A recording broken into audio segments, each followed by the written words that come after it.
Hi, recovery mom, and I had a question below one of my videos, and I think on Instagram as well, somebody wanting me to talk about, they were talking about the absolute shit show that's happening in your brain when you're trying to recover, and how you feel like there's never going to be a positive ending, right? Are you ever going to feel comfortable around food? Are you ever going to be able to eat comfortably again? Or will you always have these thoughts in your head and this fight? Okay, the fight might get smaller, but is there always going to be some kind of fight, or is there a happy ending? Is there going to be a time where you're going to be able to eat and actually derive some pleasure from this recovery shit that you've gone through?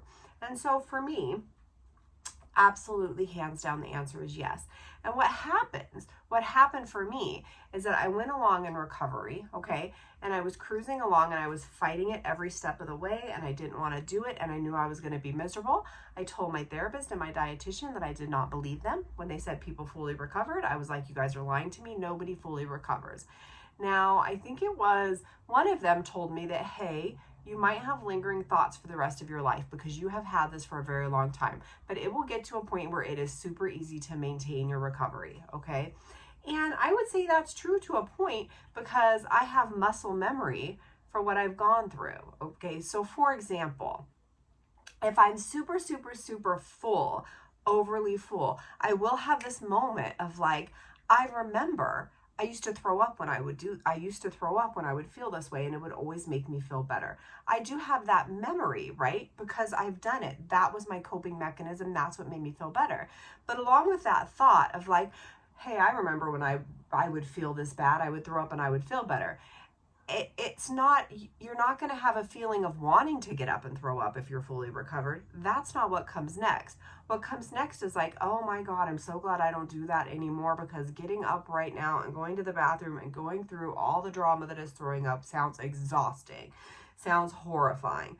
What a nightmare that was. I remember all the bad stuff that came with that, right? Instead of the good things. So you do have these memories, of course. I've had an eating disorder for decades, but it's not a positive memory anymore. It's not trying to draw me back in. I remember where I was, and it's not a place I want to go again. Now, as far as eating is concerned, what happened for me is I would have moments. At first, they were like what I call glimpses of positive experiences with eating. So like I would eat pancakes or burger or something, and after I was done, I would think to myself, I just ate that burger and I didn't feel shit. I would realize I just ate those pancakes and I didn't think about what I had for breakfast or what I was having later. I was just in the moment eating the pancakes. Like I would have moments like that. And those moments are what pulled me through, because then I would be like, wait a minute, if I can have a moment like that, maybe I can have a day like that. Maybe I can have a week like that, right? And eventually a lifetime like that. And that is the goal, a lifetime like that, okay? And so when you start getting glimpses, and you will, when you start eating to your extreme hunger, eating without restriction, right? You will start getting glimpses of what that feels like. Your body will give you moments of freedom from calculating. They will be just moments at first, and you have to grab those moments and see them happening, and they are wonderful. You will eat something, I'll eat something with my kid and realize that I just ordered what I wanted without thinking about the calories or what I had earlier. That will happen, and then you'll be like, holy shit, I just ordered something, and it will be huge, because it is huge. And eventually those times will happen more and more until you do have entire days of freedom around food.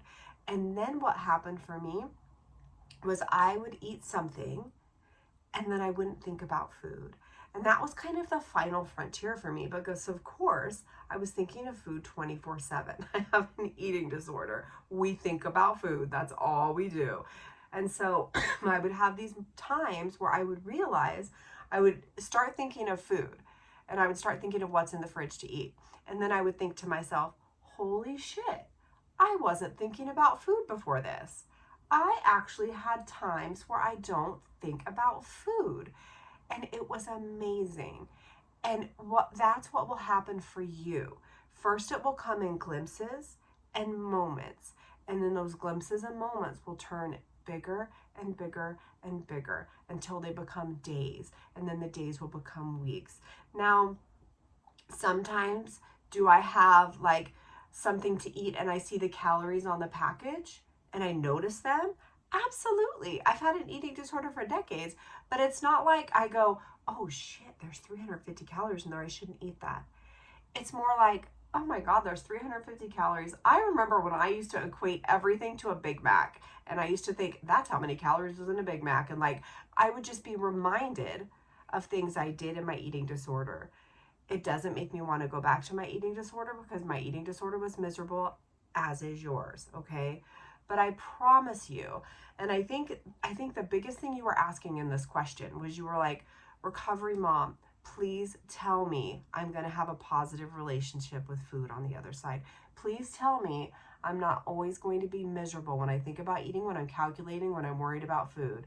And what I will tell you is I promise you, if you keep recovering, there will come a day when you eat pizza or pancakes or whatever it is that you personally love to eat and you've been wanting to eat.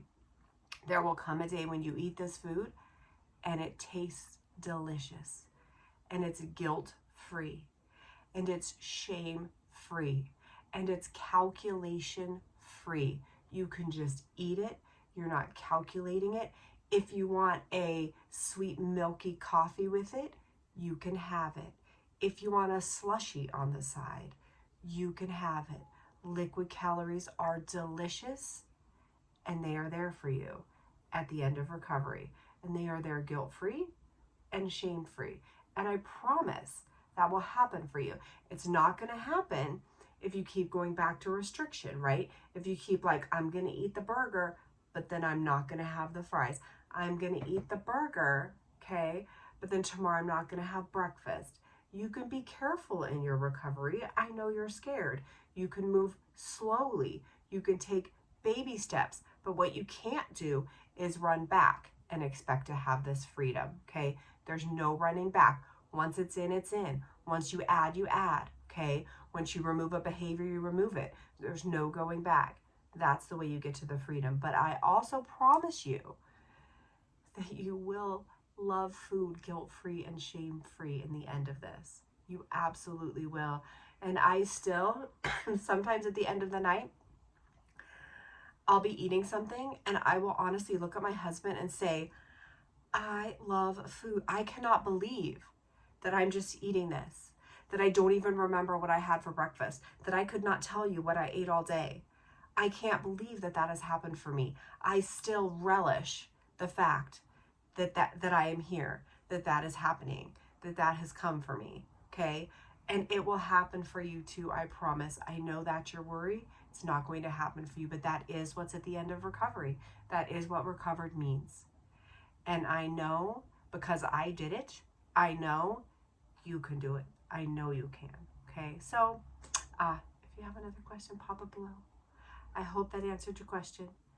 Yes, food freedom, guilt-free, shame-free is there for you.